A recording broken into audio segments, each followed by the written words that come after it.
Hi there. Good morning, everybody. I want to welcome you here to Prog Monster. My name is Murph. I am the host of this show, a show dedicated to progressive rock and other forms of rock music.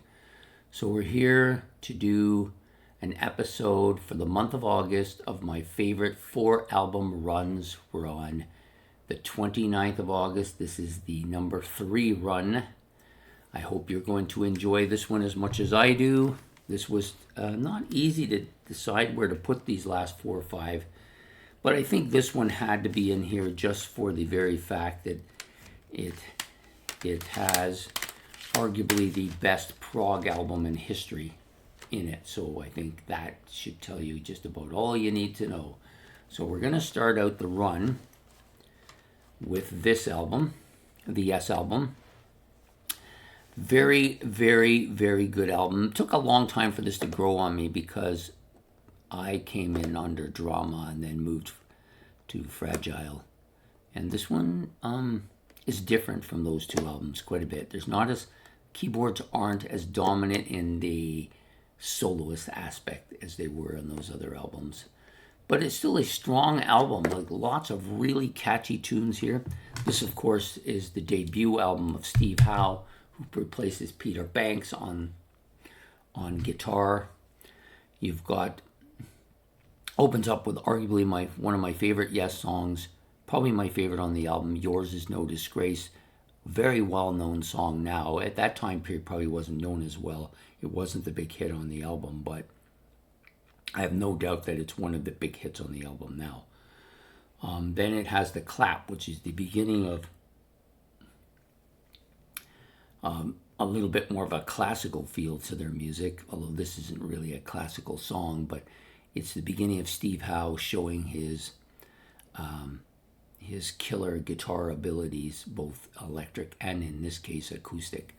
Then it goes to Starship Trooper, which is one of the absolutely killer songs by Yes. Really catchy riff, this worm thing that they do throughout the entire Starship Trooper, and Steve Howe showing why he's a master of techniques. I think absolutely a killer album, killer song here. Next up is I've Seen All Good People. This is the track that was wildly played on the radio. A good track. Don't get me wrong, I do like it, but I don't think it's as memorable as some of these other tracks. So then we get to Adventure. This is a underknown song on the album. Really, maybe not as known for a reason. It's there's nothing really outstanding about it. I've grown used to it over time, so I do like it. And then it ends up with Perpetual Change, which I think is the most underrated track on the album. A very strong track. Lots of guitar parts here. Lots of keyboards here. Excellent. And the bass on this album is fantastic, as it is on any album that has Chris Squire on it. So then Yes moves to this album, Fragile. A step up, absolutely. Step up in a lot of areas. I've grown to like the Yes album more than this over the years, but it's still a great album. It was my initial foray into the John Anderson-led Yes. So this album, of course, you're going to get Rick Wakeman replacing Tony Kaye here. So the band continues its revolving door element. Out goes Tony Kaye, in comes Rick Wakeman. The band continues. Eddie Hoffer doing the production here. Did he do the production on this one too? Yep, on both of them. Of course, it has the big well-known Yes song, Roundabout, which I still love a lot. Was my favorite song at one time. Cans and Brahms. This is one of the 4 bits on the album. Cans and Brahms, We Have Heaven, The Fish, and Mood for a Day. Actually 5 bits. I forgot about 5% for nothing. So 5 bits in which each member of the band gets to contribute something solo to the effect. They wanted to do something different. Probably could have done better if they just put a couple more tunes in there, but that's okay. I don't mind it. You got South Side of the Sky fitting in there with those bits. Very deeply underrated song, maybe the best track on the album. I do love it a lot as well. Long Distance Runaround is the other fairly big track on the album. a good song. All 4 of the tracks on this album are good, and the bits just add a piece to it. And then you've got Heart of the Sunrise, the longest song on the album, and some of the best bass and fastest emotional song. Very different type of song. Seeing this song is the beginning of that move forward in that type. So the Heart of the Sunrise. So that's Fragile. Next up is the Opus Max. Their Opus Magnus album, maybe the best prog album of all time. Close to the Edge. 3 absolutely magnificent, stellar songs.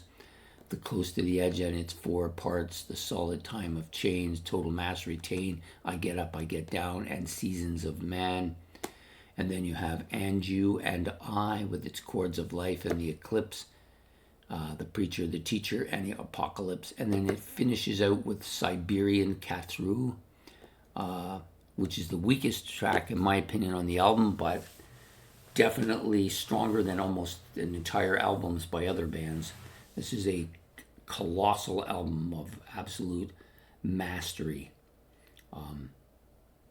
not just in its scope, its instrumentation, its cohesiveness, its emotions, the stories. All 3 songs are absolutely killer.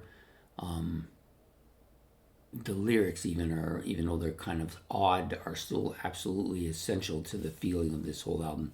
Released in 1992. I even like the cover. I know many people laud that this is not a great cover because it's just a green thing. They could have done something better, but I'm a big fan of green, so it makes it easier. Some people think this probably could have been the cover.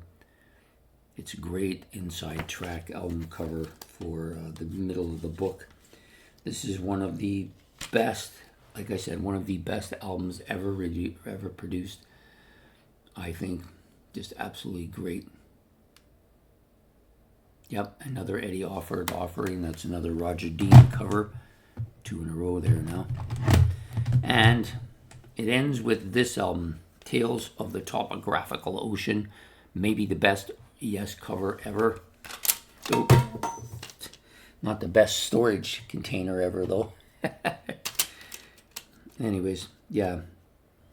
Just a really fantastic cover. It's a double album, 2 disc, 4 sides, 1 song, which is Tales of the Topographical Ocean. You have 4 parts, though: Revealing, The Science of God, The Remembering, The Ancient, and The Ritual. This is an attempt to write a 2-album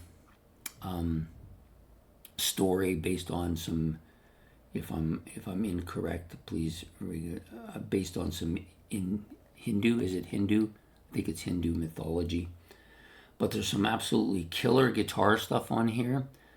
Keyboards are a lot like dominating, although this was the end for Rick Wakeman. Bill Bruford left on the last album. Rick Wakeman leaves on this. There seems to be a revolving door with this band, but they continuously come out with fantastic stuff. Eddie Offord on this as well. Yeah, just some really, really catchy stuff on here. I'm not as big a fan of this album as the previous 3. And I think it's just because it's so all-encompassing and so overwhelming that it takes a lengthy time to digest it all. And I'm still digesting it. So there you have it. Tales of the Topographical Ocean. So we'll just reiterate the entire 4-album run here. Starts with the Yes album from 1971, I believe. Yep, 71. Continues in 72 with Fragile. And again in 72 with Close to the Edge. And then this album, which I believe is in 73, Tales of the Topographical Ocean. Some fantastic album covers, fantastic music. One of the most progressive runs of music by any band ever. Yes. Anyways, I hope you've enjoyed this episode. Please like and subscribe. Don't forget to put your comments in the comment section and hit the notification bell. And remember, we only have 2 days left, so come back and see me for the last 2 episodes. Take care and goodbye.